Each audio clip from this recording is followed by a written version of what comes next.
విజయసాయిరెడ్డి గారిని త్వరలో భారతీయ జనతా పార్టీ ఎంపీగా, భారతీయ జనతా పార్టీ నేతగా చూడబోతున్నాం. జూన్ నెలలో జరగబోయేటటువంటి రాజ్యసభ ఎన్నికల్లో విజయసాయిరెడ్డి గారు ఏ స్థానం నుంచి అయితే రాజీనామా చేశారో ఆ స్థానానికి జరిగేటటువంటి ఎన్నికలో మరలా విజయసాయిరెడ్డి అభ్యర్థిత్వమే ఖరారు కానున్నది అనేది ఢిల్లీ నుంచి అందుతున్నటువంటి విశ్వసనీయ సమాచారం. అది కూడా భారతీయ జనతా పార్టీ, ఎందుకంటే ఈ మూడు పార్టీలతోటి సంప్రదించుకొని ఒప్పించుకున్న తర్వాతే ఆయన రాజీనామా చేశారు. ఆ తర్వాత మరలా కూడా ఆ స్థానం మాకు కావాలని ఏ పార్టీ వాళ్ళు కూడా వేలు పెట్టకుండా ఉండే విధంగా ఢిల్లీ స్థాయిలో తగు జాగ్రత్తలు తీసుకున్నాడు. ఇక ఆయన రాజీనామా చేసిన వెంటనే మనందరికీ తెలిసినటువంటి విషయమే, అసలు విజయసాయిరెడ్డి గారు జగన్మోహన్ రెడ్డి గారికి ఏ విధంగా ఒక కృష్ణార్జునుల వలె ఉండేవాళ్లు. ఒకరి కోసం ఒకరు. జగన్మోహన్ రెడ్డి గారి తర్వాత ఆ పార్టీలో వినిపించే మాట విజయసాయిరెడ్డి. అలాంటి విజయసాయిరెడ్డి ప్రాధాన్యం అనేది 2019 అధికారంలోకి వచ్చిన తర్వాత కారణాలు ఏమైనా కానీ తగ్గుతూ వచ్చింది. ఆ పార్టీలో అంతర్గత విషయాల వల్ల కావచ్చు, ఏదైనా కారణం కావచ్చు, ఒక చోట లేపటం, ఇంకో చోట వేయటం, పార్లమెంటరీ పార్టీ అధినేతగా ఉన్నటువంటి అతన్ని ఆ స్థానం నుంచి తప్పించటం, ఇట్లా రకరకాలైనటువంటి ఆయన స్థాయిని తగ్గించేటటువంటి కార్యక్రమాలు వైఎస్ఆర్సీపీలో జరిగాయి. మరి ఏమనుకున్నారో ఏం జరిగిందో తెలియదు. తాను రాజీనామా చేస్తున్నానని, జగన్మోహన్ రెడ్డి గారు ఒక శక్తివంతమైన నాయకుడని, ఖచ్చితంగా ఆయన తిరిగి అధికారంలోకి వస్తాడని, తాను ఇక రాజకీయాల జోలికి రానని, రాజకీయం బదులుగా వ్యవసాయమే చేసుకుంటానని, తన వ్యవసాయ క్షేత్రంలో పనులు చేసుకుంటూ ఫోటోను కూడా ట్విట్టర్లో పెట్టినటువంటి పరిస్థితి. కానీ ఒకసారి అలవాటు పడ్డ వాళ్ళు అలవాటు పడినటువంటి పని నుంచి వేరే పనికి వెళ్తారని, అది ఎవరో యోగులకు, ఎవరో నిష్ఠతో ఉండేటటువంటి వాళ్ళకి సాధ్యమవుతుంది. కానీ విజయసాయిరెడ్డి ఏమీ అసామాన్యుడేమీ కాదు, మనలాంటి సామాన్యుడే. మరి ఆ రాజకీయ జిహ్వ అనేది అతనిలో కొనసాగుతూనే ఉంది. ఎందుకంటే అతను రాజకీయాల నుంచి తప్పుకుంటాను, వ్యవసాయం చేసుకుంటాను అన్న తర్వాత కూడా అనేక రాజకీయపరమైనటువంటి అంశాల్లో మనకి స్టేట్మెంట్స్ ఇస్తూనే వచ్చాడు. మరి వైఎస్ఆర్సీపీ మీద విరుచుకుపడ్డాడు. వైఎస్ఆర్సీపీలో జగన్మోహన్ రెడ్డి గారి చుట్టూ కోటరీ ఉందని, జగన్మోహన్ రెడ్డి గారి దర్శనం జరగాలంటే ఆ కోటరీ చేతులు దడపాల్సిందేనని, ఇట్లా తీవ్రమైనటువంటి విమర్శలు. తను ఏ పార్టీలో అయితే పెరిగాడో, ఏ పార్టీ ద్వారా అయితే రాజ్యసభ సభ్యుడు అయ్యాడో, ఏ పార్టీ ద్వారా అయితే అతనికి రాజకీయ రంగంలో మంచి గుర్తింపు వచ్చిందో ఆ పార్టీ మీదే ఎక్కుపెట్టారు. ఆయన వైఎస్ఆర్సీపీ పుట్టినరోజు అయినటువంటి ఆవిర్భావ దినోత్సవం అయినటువంటి మార్చి 12న కాకినాడ పోర్టుకు సంబంధించినటువంటి విచారణకు హాజరు కావడంలోనే రాజకీయం ఉంది. ఇదంతా కూడా కూటమితో ఆయన చేతులు కలిపాడనటానికి స్పష్టమైనటువంటి సంకేతం. మార్చి 12వ తేదీన ఆవిర్భావ దినోత్సవ వేడుకలు కన్నా కూడా విజయసాయిరెడ్డి వైసీపీ మీద చేసినటువంటి విమర్శలకే మీడియా ఎక్కువ ప్రాధాన్యత ఇస్తుంది.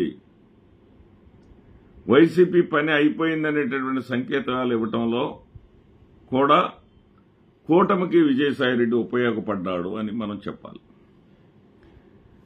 ఇక వాళ్ళు ఏదైతే ముందుగా పాలిటిక్స్ లో లేనంటూనే పాలిటిక్స్ లో ఆయనకు ఉన్నటువంటి ఆసక్తిని మనకు చూపిస్తూనే వచ్చాడు.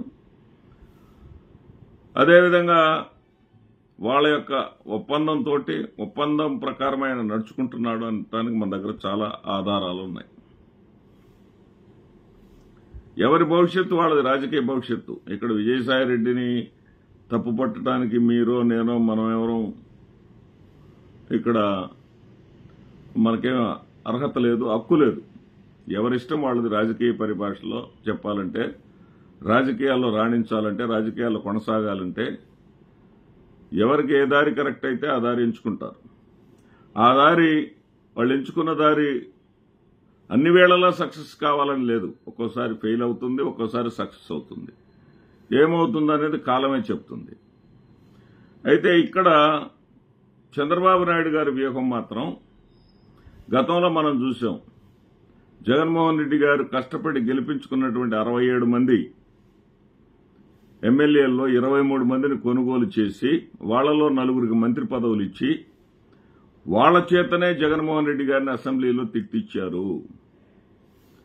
అదేవిధంగా రాష్ట్ర స్థాయిలో జగన్మోహన్ రెడ్డి గారు ఏది చేసినా సరే, ఏ చిన్న తప్పు రాష్ట్రంలో జరిగినా సరే, చంద్రబాబు నాయుడు అధికారంలో ఉండి కూడా ఆ తప్పు జరగకుండా చూడవలసినటువంటి స్థానంలో ఉన్నటువంటి చంద్రబాబు నాయుడు ఆ తప్పు జరగడానికి కారణం మాత్రం జగన్మోహన్ రెడ్డి అని నేటికి జగన్మోహన్ రెడ్డి అధికారంలో ఉన్న చందంగా ఆరోపణలు చేస్తున్నటువంటి ఈయనకి జాతీయ స్థాయిలో కూడా జగన్మోహన్ రెడ్డి గారికి ఒక ఇమేజ్ ఉంది.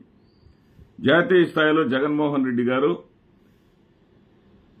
ఒంటరిగా పోటీ చేసి కూటమి ప్రభుత్వాన్ని కూటమిని ఎదుర్కొని గెలిచినటువంటి చరిత్ర ఉన్నటువంటి వ్యక్తిగా అతనికి ఒక రికార్డు ఉంది. ఆయనకు ఉన్నటువంటి ఆ మంచి పేరుని దానిని చెడగొట్టాలి, దాన్ని చెరిపివేయాలి అంటే ఏదైతే విజయసాయిరెడ్డి అనేటటువంటి నెంబర్ 2 అని చెప్పబడినటువంటి విజయసాయిరెడ్డి ద్వారానే ఢిల్లీ పార్లమెంట్లో కూడా వైఎస్ఆర్సీపీకి వ్యతిరేకంగా గళం ఇప్పించాలనేటటువంటి ఒక ప్రయత్నం చేస్తా ఉన్నాడు. మరి విజయసాయిరెడ్డి గారు కూడా దానికి సమ్మతించినట్లుగానే ఈ రాజకీయాలు జరుగుతున్నటువంటి రాజకీయాలు ఢిల్లీ నుంచి అందుతున్నటువంటి వార్తలను బట్టి అర్థమవుతా ఉంది. ఖచ్చితంగా అతను జూన్ నెలలో భారతీయ జనతా పార్టీ ఎంపీగా ఎంపిక కాబోతున్నాడు. ఆయన ప్రతి సందర్భంలో కూడా మొన్న ఈ మధ్య మనం చూసాం, రాజ్యసభ ట్వీట్ ఒకటి చేశారు. రాజ్యసభలో ఎక్కువ గంటల పాటు గడిచినందుకు రాజ్యసభలో ఉన్నటువంటి తన అనుబంధం కొద్దీ ఆ ట్వీట్ చేశానని చెప్పుకుంటూ అక్కడ ఉన్నటువంటి సభ్యులందరికీ అభినందనలు తెలియజేశారు. దాంట్లో భాగంగా రాజ్యసభ సభ్యులు కానటువంటి ప్రధానమంత్రి నరేంద్ర మోడీ గారు, అట్లాగే హోంమంత్రి అమిత్ షా గారికి కూడా కృతజ్ఞతలు చెప్పారు. దాంట్లోనే అర్థమైపోయింది ఆయన రాజకీయంగా చాలా పక్కా ప్లానింగ్ గా సిస్టమేటిక్ గా ఉన్నారు. ఇక్కడ నాకు రామాయణంలో ఒక కథ గుర్తుకొస్తుంది. ఏంటంటే, ఎవరు అవునన్నా కాదన్నా ప్రజాక్షేత్రంలో కూటమి ప్రభుత్వం అధికారంలోకి వచ్చినటువంటి ఈ 10 నెలల కాలంలోనే తన యొక్క ప్రభావాన్ని కోల్పోయింది. ప్రజలు తిరగబడటానికి సిద్ధంగా ఉన్నారు. ప్రజల ఆకాంక్షల మేరకు పనిచేయటంలో పూర్తిగా వైఫల్యం చెందింది. కొత్త ప్రాజెక్టులు లేవు, కొత్త ఉద్యోగాలు లేవు, సంక్షేమానికి తూట్లు పొడిచేశారు. సంక్షేమం అనే మాటే లేదు. ఒక పింఛన్లు తప్ప, సామాజిక పింఛన్లు తప్ప. దానికి కూడా నెల నెల ముఖ్యమంత్రి చంద్రబాబు నాయుడు గారు పబ్లిసిటీ ఖర్చు, పబ్లిసిటీ పిచ్చ, ఇళ్లలోకి వెళ్ళటం, టీలు కాఫీలు ఆయనే పెట్టడం, ఆయనే తీసుకొచ్చి ఇవ్వటం, ఆ పబ్లిసిటీ స్టంట్ కోసం ఖజానా మీద కోట్లాది రూపాయలు ఖర్చు పెట్టడం, ఇవన్నీ కూడా ప్రజలకు ఒక రకంగా వెగటు పుట్టిస్తున్నటువంటి సమయంలో విజయసాయిరెడ్డి గారు ఈ రకంగా ఆయన రాజ్యసభకి ఎంపిక కాబోతున్నాడు. ఇక్కడ రామాయణంలో ఒక కథ గుర్తుకొస్తుంది నాకు. రామరావణ యుద్ధంలో శ్రీరాములకు ఎదురే ఉండదు రాముల వారికి. కానీ ఒక పిల్లవాడు బ్రహ్మాండంగా యుద్ధం చేస్తూ ఉంటాడు. రాక్షస సైన్యంలో నుంచి ఒక యువకుడు, చాలా చిన్న కుర్రవాడు, పొట్టిగా ఉంటాడు, హైట్లో కూడా యుద్ధం చేస్తూ ఉంటే రాముల వారు ఆయన ఎన్ని అస్త్రాలు ప్రయోగించినా కానీ ఆ కుర్రవాడిని ఏమీ చేయలేవు. ఆ కుర్రవాడు ఇంకా రెట్టించినటువంటి ఉత్సాహంతో రాముల వారి మీద దాడి చేస్తూ ఉంటే రాముల వారు కాస్త కంగారు పడాల్సినటువంటి పరిస్థితి వస్తుంది శ్రీరాముడు. ఆ పరిస్థితిలో విభీషణుడు రాముల వారి దగ్గరకు వచ్చి ఒక మాట చెబుతాడు, శ్రీరాముడి దగ్గరకు వచ్చి ఒక మాట చెబుతాడు. ఏమిటంటే, ఆ పిల్లవాడిని సాయంత్రంలోపు మీరు సూర్యాస్తమయంలోపు అంతమొందించాలి. సూర్యాస్తమయంలోపు ఆ పిల్లవాడిని అంతమొందించకపోతే రెట్టించినటువంటి ఉత్సాహంతో రేపు ఉదయం ఈరోజు ఎంత నైపుణ్యంతో అతను యుద్ధం చేశాడో అంతకన్నా మరింత నైపుణ్యంతో రేపు విరుచుకుపడేటటువంటి ప్రమాదం ఉంది. అతను కాబట్టి సూర్యాస్తమయంలోప అతను చంపేయాలి. అతని ప్రాణం ఎడమ కాలి బొటన వేల మీద ఉంది అని చెప్తాడు.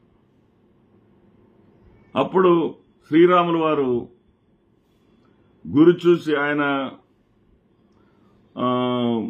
బాణ విద్యలో గొప్పవాడు కదా, విలువిద్యలో గొప్పవాడు కదా, గురి చూసి బొటన వేల మీద దాడి చేయగానే ఆ కుర్రవాడు అక్కడికక్కడే చనిపోతాడు.